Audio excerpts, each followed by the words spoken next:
ినట్లుగా దేవుని శక్తి ఆశ్రయించక ముందు మన పరిస్థితి ఎప్పుడు నిరాశగానే ఉంటుంది, ఎప్పుడు కృంగుదలనే, ఎప్పుడు బలహీనతే, నిద్ర సరిగా రాదు, ఆకలి సరిగా ఉండదు. ఏంటి ఇంత భక్తి చేస్తుంది ఇలాగైపోతా అనుకుంటాము. కానీ మనం గమనించాల్సింది, నేను దేవునితో సహవాసం చేస్తున్నానా, దేవుని ఆత్మ నాలో ఉన్నదా అన్నది ఎప్పటికప్పుడు సరిచేసుకుంటూ ఉండాలి. ఎప్పటికప్పుడు నువ్వు ఆత్మలో నువ్వు పరీక్షించుకుంటూ ఉండాలి. ఎలా పరీక్షించుకోవాలి? ఒక శరీరంలో ఉన్న బలహీనతలు చూపించాలంటే స్కానింగ్ చేయాలంటారు. మనకి స్కానింగ్ మిషన్ ఎక్కడ ఉంది అంటే వాక్యమే స్కానింగ్ మిషన్. హల్లెలూయా. ఈ వాక్యం చూసుకున్నప్పుడు, ఈ వాక్యం ఇక్కడ చదవంగానే నాలో జీవాత్మ ఉందా? ఈ వాక్యం చదువుతున్నప్పుడు ఇది ఒక అర్థం లాగా నువ్వు కనపడిపోతుంది. స్కానింగ్ రిపోర్ట్స్ నీ కళ్ళ ఎదుట కనపడుతూ ఉంటాయి. నీ కళ్ళ ఎదుటే నీ బ్రతుకు ఎలా ఉంది, నీ జీవితం ఎలా ఉంది, నువ్వెంత ప్రార్థన చేసుకుంటున్నావు, నువ్వెంత పరిశుద్ధతతో నింపబడుతున్నావు. ఈ వాక్యం చదువుతూ ఉన్నప్పుడే, నువ్వు ప్రార్థిస్తూ ఉన్నప్పుడే దేవుడు నీకు తేటగా తెలియజేస్తాడు. అలాంటి దేవుణ్ణి మనం కలిగి ఉన్నాం కాబట్టి ఎప్పుడు ఆయనతోనే మనం నింపబడి ఉండాలని, ఆయనతోనే సహవాసం కలిగి ఉండాలి. మరి అక్కడ చూసుకున్నట్లయితే, మనం ఇంకా చూసుకున్నట్లయితే జీవించుచున్నామన్న పేరు మాత్రం ఉంది. పేరుకు మాత్రమే మనం జీవిస్తున్నాం. ప్రకటన గ్రంథంలో ఉంటుంది. మనం జీవిస్తున్నామని కొంతమంది మాకు జీవం ఉంది, మాకు శరీరం ఉంది, ఆ ఎముకల్లో ఎలాగ మేము లేము అనుకుంటున్నాం. కానీ మన క్రియలు దేవునికి ఇష్టంగా లేవు. నువ్వు పరిశుద్ధ క్రియలతో అలంకరించుకో, పరిశుద్ధ క్రియలతో అలంకరించుకో. కేవలము రక్షణ పొందితే సరిపోదు, నీ క్రియల్లో మార్పు రావాలి.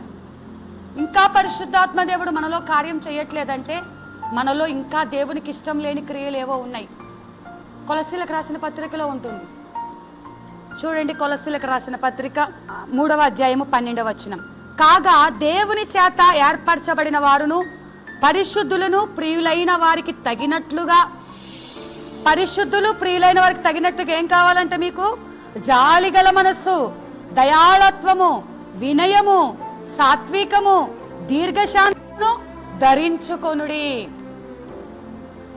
6 వారాల నగరో 7 వారాల నగల అంటారు, లేకపోతే పట్టు చీరో, లేకపోతే తెల్ల చీరో, లేకపోతే ఇంకొకటో ధరించుకోమని చెప్పటం లేదు. ఏం ధరించుకోమంటున్నారు? ఈ గుణాలను, జాలిగల మనస్సు. ఒకరు చచ్చిపోతున్నారన్నా కూడా మనం మాత్రం మన కడుపు నిండిపోవాలి. మన కడుపు కరెక్ట్గా నిండిపోవాలి. ఒక్క ముద్ద కూడా పక్కకు పెట్టే మనసు లేదు. ఈ మనసు లేకపోతే దేవుడు అంగీకరించాడు. ఇవన్నీ ధరించుకోవాలి. ఏ ఒక్క లోపమున్నా ఆయన పెండ్లి కుమారుడిగా రాబోతున్నాడు. మనం మొదటి వారం ధ్యానించుకున్నాం, అందంగా దేవునికి కనపడాలని.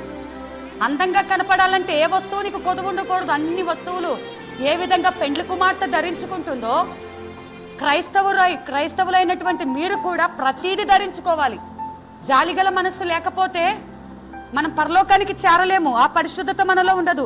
దయాళత్వము, దయ పొందిన మనస్సు, ఆయన కనికరం కలిగిన దేవుడు. వినయము, సాత్వికము, దీర్ఘశాంతము, ఇవన్నీ కూడా మనలో ఉండాలండి.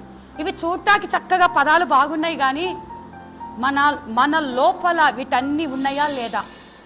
ఎన్ని తిడతన్నా ఏమి అనలేని మనసు సాత్వికము. ఆయన ఒక్కడే సాత్వికుడు, ఆయన ఒక్కడే సాత్వికుడు. దీన మనసు ఎంత తగ్గించుకోవాలో అంత. ఇందాక ఫ్రాన్సిస్ గారు ఎలా 2 రూపీస్ కాయిన్ దాంట్లో పడితే తీసుకోవడానికి కూడా, అంటే దేవుడు అంత తగ్గించుకోమని చెప్తాడు. నువ్వు తగ్గించుకుంటే హెచ్చించబడతావు. తర్వాత దేవుడు ఘనమైన కార్యం చేశాడు కదా. మొదటగా నువ్వు హెచ్చించుకోకూడదు. నేనేంటి అది చేయటం ఏంటి, నేనేంటి అదేంటి, మనల్ని మనం హెచ్చించుకోవటం కాదు. దేవుడు, నువ్వు తగ్గించుకుంటే దేవుడు తీసుకొచ్చి నిన్ను సింహాసనం మీద కూర్చోబెడతాడు. అందుకే అంటాడు, నువ్వు పెళ్లికి వెళ్ళినప్పుడు వెనక్కి కూర్చో, వెనక లైన్లో కూర్చో. పెళ్లికి ఆహ్వానించిన వాళ్ళు నిన్ను తీసుకొచ్చి మొదటి లైన్లో కూర్చోబెడితే అది ఘనత, అది ఘనత. నువ్వు ముందు వెళ్ళి లైన్లో కూర్చోబెడితే, నువ్వు తీసుకెళ్ళి వెనక కూర్చోబెడితే ఎంత అవమానం. దేవుడు ఎంత జ్ఞానం కలిగి మనకు ఎంత తండ్రిలాగా ప్రతి చిన్న విషయం తెలియచేస్తున్నాడు. నిజంగా అది ఎంత అవమానం అండి. అందరి ముందు మనం వెనక కూర్చుంటే రండి రండి రండి అని చెప్పి తీసుకొస్తే ఎంత ఘనత మనకి. ఒకవేళ మనం ముందు లైన్లో తీసుకుంటుంది వెళ్ళి వెనక్కి కూర్చో అంటే ఎలా ఉంటుంది? ఆత్మీయ స్థితిలో కూడా మనం ఎలా ఉన్నాము? దేవుడు హెచ్చించి ఆ స్థితిలో ఆయన సింహాసనం పక్కన ఆయన కూర్చోబెట్టాలి. ఆయన కూర్చోబెట్టాలి అంటే పరిశుద్ధులకు తగిన నీతి క్రియలు నువ్వు ధరించుకోవాలి. ఏ ఒక్కటి లోపం ఉన్నా, ఆయన మాటకు నువ్వు ఒబే అవ్వకపోయినా, విధేయత చూపకపోయినా, నువ్వు లోబడకపోయినా, నీలో మార్పు లేకపోయినా, నువ్వు ఆయన ఆత్మతో నింపబడకపోయినా, ఆ జీవాత్మ నీలో లేకపోయినా, నువ్వు సరిచేసుకోలేకపోయినా, ఎంత ఉందండి, ఎంత ఉండి రక్షణ తీసుకుంటే సరిపోతుందా? బల్లలో చేయవేస్తే సరిపోతుందా? ఎప్పటికప్పుడు మనలో మార్పు రావాలి. ఒక రూపాంతర అనుభవము, ఒక నూతనమైన మార్పు మనలో రావాలి. ఆ రూపం కోసం దేవాది దేవుడు చూస్తూ ఉంటున్నాడు. ఇక్కడ చూసుకున్నట్లయితే మరి చదువుదాం ఇంకా యెహెజ్కేలు గ్రంథంలోనే. మరి జీవాత్మ వచ్చినట్లు బ్రతుకుతారన్నారు. ఆయన నాకిచ్చిన ఆజ్ఞ ప్రకారము నేను ప్రవచించుచుండగా గడగడమను ధ్వని ఒకటి పుట్టెను. అప్పుడు ఎముకలు ఒక దానితో ఒకటి కలుసుకొనెను. నేను చూచుచుండగా నరములను మాంసమును వాటి మీదకు వచ్చెను. వాటి పైన చర్మము కప్పెను.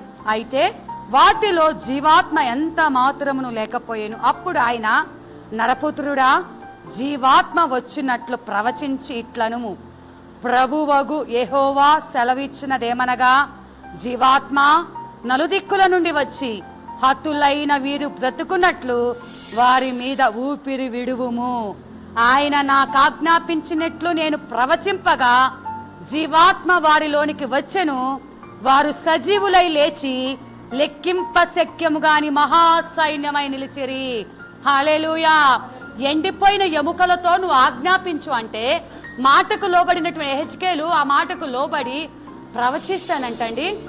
ఆ యొక్క నరములు, మాంసము, చర్మము, నువ్వు దేవుడి మాట అంటే నీ కంటికి లేని దానిని, కొన్ని లక్షల అప్పు ఎలా తీర్చాలి? నీ కంటికి లేని దానిని ఆయన ఏదైనా చేయగలిగిన దేవుడు. నరములను పుట్టించగలడు, అవయవములను తెప్పించగలడు, చర్మమును కప్పగలడు. ఆయన నామములో యెహోవా ఆజ్ఞాపిస్తున్నాడు. అర్చనా నామములో, ఇంకొకరి నామంలో జరుగుతాయి అద్భుతాలు. గొప్ప గొప్ప సోకాళ్ళు చాలా మంది సేవకులు ఉన్నారు, వాళ్ళ నామాల్లో జరుగుతాయా? ఎవరి నామములో రక్షణ లేదు, ఎవరి నామములో స్వస్థత లేదు. స్వస్థత, రక్షణ కలిగిన ఏకైక నామం యేసు నామం. ఆయన నామములోనే మనకు విడుదల, స్వస్థత. ఏది జరిగిన ఆయన నామములోనే. ఆయన ఒక్కడే దేవుడు. ఇక్కడ అన్ని వచ్చాయి, కంటికి అన్ని కనిపిస్తున్నాయి. మనిషి మొత్తము ఎముకలు, చర్మం వచ్చేసింది, నరములు వచ్చేసాయి, చేయగలిగాడు. ఇప్పుడు ఏమంటున్నాడు? యెహోవా ఆజ్ఞాపిస్తున్నాడు. యెహోవా సెలవిచ్చినదేమనగా, జీవాత్మ నలుదిక్కుల నుండి వచ్చి హతులైన వీరు బ్రతుకున్నట్లు వారి మీద ఊపిరి విడువుము. ఇప్పుడు నువ్వు చెయ్యాల్సింది ఏంటంటే, దేవుడు యెహెజ్కేలుని ఎన్నుకున్న రీతిగా ఈ రాత్రికాలం నిన్ను ఎన్నుకున్నాడు. నువ్వు ఆజ్ఞాపించు, నీ ఇంటిలో ఉన్న వారికి జీవాత్మ రావాలని, నీ ఇంటిలో ఉన్నవారు దేవుని శక్తితో నింపబడాలని. ఈ యొక్క ప్రాంత ప్రజలు, నీ చుట్టూ ఉంటున్నవారు, నీకు విరోధంగా లెగుస్తున్నవారు, జీవము లేని వారిగా ఉంటున్నవారు, అప్పుల్లో కూరుకుపోయి ఉంటున్నవారు, వ్యాధులతో మూలుగుతూ ఉంటున్నవారు, వారితో యెహోవా నామములో ఆయన సెలవిచ్చుచున్నాడు. జీవాత్మ నలుదిక్కుల నుండి రమ్మనంగానే ఊపిరి, నీలోని ఊపిరి, నీలో అభిషేకం, మండుచున్న పొద, ఆ అభిషేకం నువ్వు నింపబడి నువ్వు ఇంటికి వెళ్ళి నీ బిడ్డల్ని తాకితే అది వారికి ఆశీర్వాదంగా ఉంటది. నువ్వు ఇక్కడ ఆత్మతో నింపబడి నీ ఇంటిలోకి అడుగు పెడితే ఆ స్థలము ఆశీర్వదించబడుతుంది. ఇక్కడ నువ్వు నింపబడితే, నువ్వు ఇక్కడ దేవుడు నీతో మాట్లాడుతున్నాడు, దేవుని శక్తి నన్ను నింపుతుంది అని నువ్వు గ్రహించినట్లయితే, ఆయన మాటకు నువ్వు లోబడినట్లయితే ఆయన ఘనమైన కార్యాలను చూడగలుగుతావు. హల్లెలూయా. ఆ జీవాత్మ, ఆ ఊపిరి నింపుకో. దేవుడు చెప్పినట్టుగా ఊపిరి విడు. ఊపిరి విడవటానికి నీకు ఊపిరి ఉండాలిగా. ఆ ఊపిరి పొందుకోవడానికే ఈ యొక్క ప్రార్థన. హల్లెలూయా. దేవుని శక్తితో నింపబడి దేవుని కార్యాలు మనలో జరగాలి అంటే, ఇంకా ఇంట్లో వాళ్ళు మారని వారు, రక్షణ లేనివారు, మార్పు చెందని వారు, విరోధంగా మాట్లాడేవారు, గాయపరిచేవారు ఎందరో ఉంటున్నారండి. దేవుడు వారందరి మనసులను మార్చును గాక. అటువంటి శక్తితో మనల్ని నింపును గాక. ఇశ్రాయేలు ప్రజలు ఎట్టి రీతిగా ఎండిన ఎముకలు లాంటి స్థితిలో ఉన్నారో, ఇంకా మిగతా చూసుకున్నట్లయితే 12, కాబట్టి ప్రవచనమెత్తి వారితో ఇట్లనుము, ప్రభువగు యెహోవా సెలవిచ్చినదేమనగా, నా ప్రజలారా, మీరున్న సమాధులను నేను తెరచెదను, సమాధులలో నుండి మిమ్మును బయటకు రప్పించి ఇశ్రాయేలు దేశములోనికి తోడుకొని వచ్చెదను. నా ప్రజలారా, నేను సమాధులను తెరిచి సమాధులనున్న మిమ్మును బయటకు రప్పించగా నేను యెహోవానై ఉన్నానని మీరు తెలుసుకొందురు. నేనే దేవుడని తెలుసుకుందురు. ఈ లోకంలో సమాధులైన మీ జీవితాలు, ఈ లోకంలో నశించిపోతున్న మీ జీవితాలు, ఈ లోకంలో మట్టిలో మట్టిగా కలిసిపోయి నరకానికి వెళ్ళవలసిన మన జీవితాలను దేవుడు ఒక సేవకులను ఎన్నుకొని ఆ సేవకుల ద్వారా ఆ ఎండిన ఎముకలకు జీవాన్నిచ్చి మిమ్మల్ని బ్రతికించుకున్నాడు. ఊరికే ఉండటానికి కాదు, మీ ద్వారా అనేకులు జీవింపబడటానికి, అనేకుల జీవితాల్లో కార్యములు జరగటానికి దేవుడు మిమ్మల్ని ఎన్నుకొని ఉంటున్నాడు. నేనే దేవుడినని మీరు తెలుసుకునేటట్లుగా, నేనే మిమ్మల్ని బ్రతికిస్తానని, నేనే మిమ్మల్ని నిత్య జీవములో నడిపిస్తానని తెలుసుకునేటట్టుగా దేవుడి ఘనమైన కార్యాన్ని మన ద్వారా చేయబోతున్నాడు. అట్టి గొప్ప కార్యములు మన ద్వారా దేవుడు జరిగించునుగాక. ఆమేన్. మోకరించినట్లయితే మోకరించగలిగిన వారు మోకరించండి, నిలబడగలిగిన వారు నిలబడండి. Oil anointing prayer.